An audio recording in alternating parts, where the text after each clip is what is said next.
பொறுத்து பொறுத்து பார்த்தேன், இனிமே முடியாது, பொங்கி எழுந்துட வேண்டிதான், எடுறா பேப்பரை, பேனாவை குடுறா அப்படின்னு சொல்லி இப்போ ட்ரம்ப் சீனாவுக்கு கடிதம் ஒன்று எழுதியிருக்காரு. ரொம்ப ஆக்ரோஷமாக எழுதியிருக்காரு.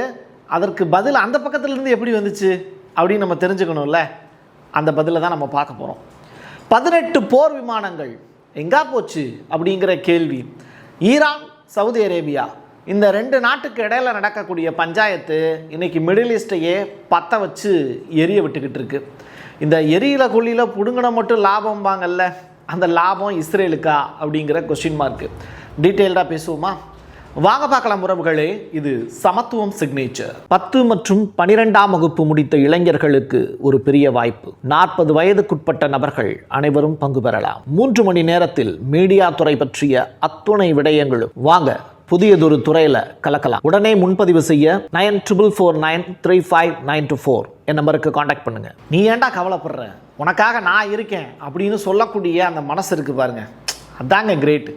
அந்த அளவில் துருக்கியினுடைய அரசு இப்போ ஈரானுக்கு ஆதரவாக நிற்கிறாங்க.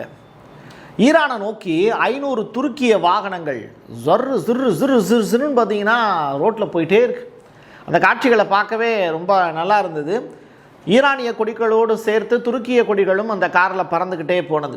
இதெல்லாம் யார் ஓட்டிகிட்டு போகிறா அப்படின்னு கேட்டால், ஈரானிய மக்களுக்காக துருக்கியை சேர்ந்த குடிமக்கள் ஒரு வாகன அணிவகுப்பு நடத்துகிறாங்க.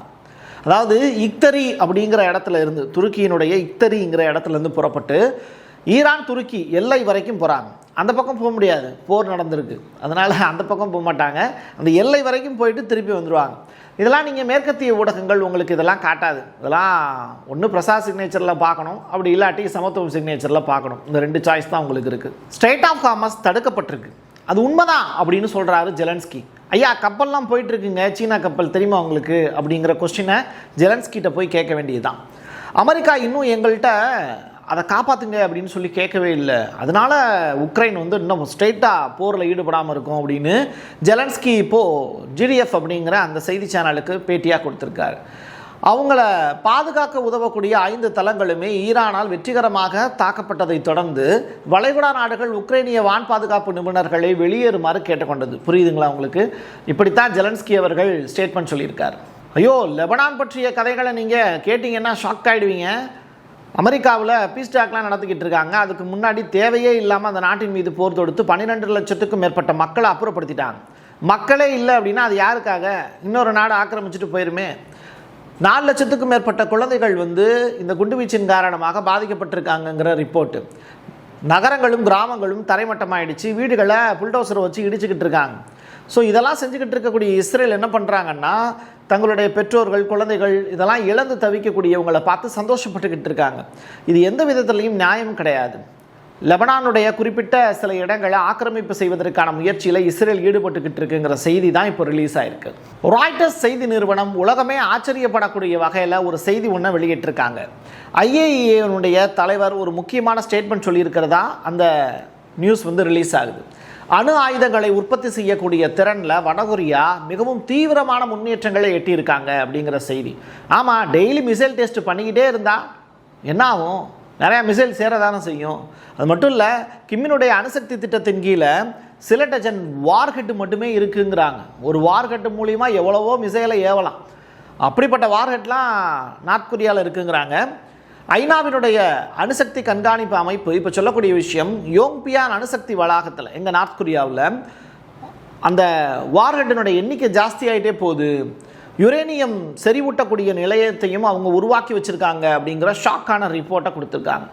ஐயா, 450 கிலோ யுரேனியம் வச்சுக்கிட்டு ஈரானை போட்டு அந்த பாடுபடுத்துகிறாங்க. ஆனால் வடகொரியாவுக்கு எதிராக அமெரிக்காவை பேச சொல்லுங்கள், பின்னி பெடல் எடுத்துருவாங்க. அந்த பயத்தெல்லாம் ட்ரம்ப் வந்து வடகொரியாவோடு பெரிய ஒரு நட்புறவோடு இருக்கார். புரியுதா இப்போ உங்களுக்கு? அணு ஆயுதம் வச்சிருக்கிறவனோடு நட்புறவு. அணு ஆயுதத்தை தயாரிக்க போகிறேன்னு சொல்கிறவன் மேலே அடி அடின்னு அடி போட்டு அடி, அவன் எந்திரிக்கவே கூடாது. இதுதான் ட்ரம்ப்போட பாலிசி. ஷெபாஸ் ஷெரீஃப் இப்போ கடன் வாங்குறதுக்காக இல்லை இலவசமாக கேட்டு பணம் வாங்குறதுக்காக ஒரு $5 பில்லியன் சவுதி அரேபியா கிட்ட இருந்து வாங்குறதுக்காக போகிறார். அப்படியே கத்தாருக்கும் போய் தேவைப்படக்கூடிய காசெல்லாம் வாங்கிட்டு போகிறேன் அப்படின்னு சொல்லிட்டு கிளம்பியிருக்கார். பாருங்கள், சூப்பராக ட்ரெஸ்லாம் போட்டு போகிறார். நம்ம ஊரில் கடன் வாங்குறதுக்கு கோட் சூட்டு போட்டு போயிட்டு இருக்கக்கூடிய ஆசாமி பாகிஸ்தானில் 1947 நம்மளோட சேர்ந்து தானே இருந்தாங்க. 1947க்கு அப்புறம் தானே பிரிஞ்சு போனாங்க. ஏதோ நம்ம சகோதர சகோதரிகள் தான் அவங்களும். அந்த அடிப்படையில் ஷபாஸ் ஷெரீப், இஷாக் தார் மற்றும் அட்டாவுல்லா தாரர் அப்படிங்கிற 3 அதிகாரிகளோடு சேர்ந்து ஷபாஸ் ஷெரீப் இப்போ ட்ராவல் பண்ணுறாரு கத்தாருக்கு, சவுதி அரேபியாவுக்கும். வாழ்த்துக்கள், தேவையான பணத்தை வாங்கி கொண்டு வருவதற்காக. ட்ரம்ப் தான் சீனாவுக்கு பயணம் பண்ண போகிறாரு மே மாதத்துலன்னு பார்த்தா, புட்டினும் வந்து சீனாவுக்கு பயணம் மேற்கொள்ள போகிறார் அப்படிங்கிற மாதிரியான தகவலை ரிலீஸ் பண்ணியிருக்காங்க. இது தொடர்பாக ரஷ்யாவினுடைய செய்தி தொடர்பாளர் பெஸ்கோவ் அவர்கள் வெளியிட்டிருக்கக்கூடிய செய்தியில், அமெரிக்காவை பொறுத்த வரைக்கும் அதிபர் ட்ரம்பினுடைய சந்திப்புக்கு தற்போதைய திட்டம் எதுவும் இல்லை, ஆனால் ஜி ஜின்பிங்கை சந்திப்பதற்கான திட்டங்கள் இருக்குது அப்படின்னு ரஷ்யா சைடில் இருந்து இப்போ அனௌன்ஸ்மெண்ட் வெளியாயிருக்கு. வால் ஸ்ட்ரீட் ஜேர்னல் வெளியிட்டிருக்கக்கூடிய தகவலின் அடிப்படையில் 8 எண்ணெய் கப்பல்களை அமெரிக்க கடற்படை வந்து இதுவரைக்கும் இடைமறிச்சிருக்கு. அந்த இடைமறிக்கப்பட்ட கப்பல்கள் மறுபடியும் அவங்களுடைய சொந்த நாட்டுக்கே திருப்பி அனுப்பப்பட்டிருக்குங்கிற தகவல் ரிலீஸ் ஆயிருக்கு. இதுக்கு ஈரானுடைய IRGC பாதுகாப்பு கொடுக்க முடியல அப்படிங்கிற தகவலும் ரிலீஸ் ஆயிருக்கு. அமெரிக்கா ஈரானுக்கான போர் நிறுத்தம், இந்த 2 வார கால போர் நிறுத்தத்தில் 24 மணி நேரத்தில் லாஸ்ட் 24 ஹவர்ஸில் காசாவில் இஸ்ரேலிய படைகளுடைய துப்பாக்கி சூட்டில் 8 பாலஸ்தீனியர்கள் உயிரிழந்தாங்கிற தகவல். அதாவது கடலில் போய்கிட்டே வந்து போட்டில் போய்கிட்டே பாலஸ்தீனியர்களை பார்த்து கடற்கரையில் சுடுறாங்களாம். இதெல்லாம் எந்த வகையில் நியாயம்? நீ வாட்டுக்கு கடற்கரையில் ட்ராவல் பண்ணி போக வேண்டியதானே, எதுக்கு அந்த மக்களை சுட்டு கொள்கிற? இதெல்லாம் மனிதாபிமானமற்ற செயல் அப்படிங்கிறத ஐக்கிய நாடுகள் சபையோ இல்லை மற்ற உலக நாடுகளோ கண்டிக்காமல் இருக்கிறது தான் இஸ்ரேல் ஆடக்கூடிய ஆட்டத்துக்கு மேலும் தீனி போடக்கூடிய வகையில் இருக்குது. நான் உனக்கு ஒரு கடிதம் எழுதுகிறேன் அப்படிங்கிறது தான் ட்ரம்பினுடைய ஸ்டைல். சரி, கடித போக்குவரத்து அப்படிங்கிறதே நிப்பாட்டப்பட்டு எல்லாமே மெயில் ப்ராசஸில் போயிட்டு இருக்கக்கூடிய சூழ்நிலையில் இன்னமும் அதிகாரிகளுக்கு இடையிலையும் ஆட்சியாளர்களுக்கு இடையிலையும் கடித போக்குவரத்துங்கிறது நடந்துக்கிட்டே இருக்குது. இடையில யாராவது பிரித்து படித்து பார்த்துட மாட்டாங்களா பிரசாத் அப்படின்னு கேட்டால் அப்படிலாம் பண்ண மாட்டாங்க. அந்த நம்பிக்கையில் தான் எழுதுகிறாங்க. ட்ரம்ப்பு ஜி ஜின்பிங்க்கு ஒரு கடிதம் எழுதுகிறார். ஈரானுக்கு ஆயுதங்களை வழங்க வேண்டாம் அப்படின்னு அவர்கிட்ட நான் கேட்டுக்கிட்டேன்.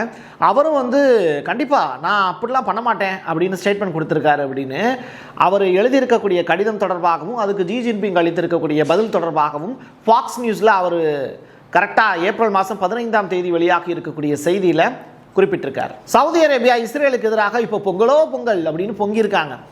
காசா பகுதியில் ஏற்பட்டிருக்கக்கூடிய அழிவு மற்றும் பேரழிவுக்கு காரணமே இஸ்ரேல் தான். அவங்க சவுத் ஆப்பிரிக்கா தொடுத்திருக்கக்கூடிய அந்த வழக்கில் ஜாயின் பண்ணி இஸ்ரேல் வந்து இனப்படுகொலையாளர் நெதன்யாகு அப்படிங்கிற அந்த உண்மை வெளியில் வரணும், அதுக்காக சவுதி அரேபியா எப்போதும் குரல் கொடுக்கும் அப்படின்னு சொல்லி காசாவுக்கு ஆதரவாக சவுதி அரேபியா பேசியிருப்பது ஆச்சரியத்திலும் ஆச்சரியமே.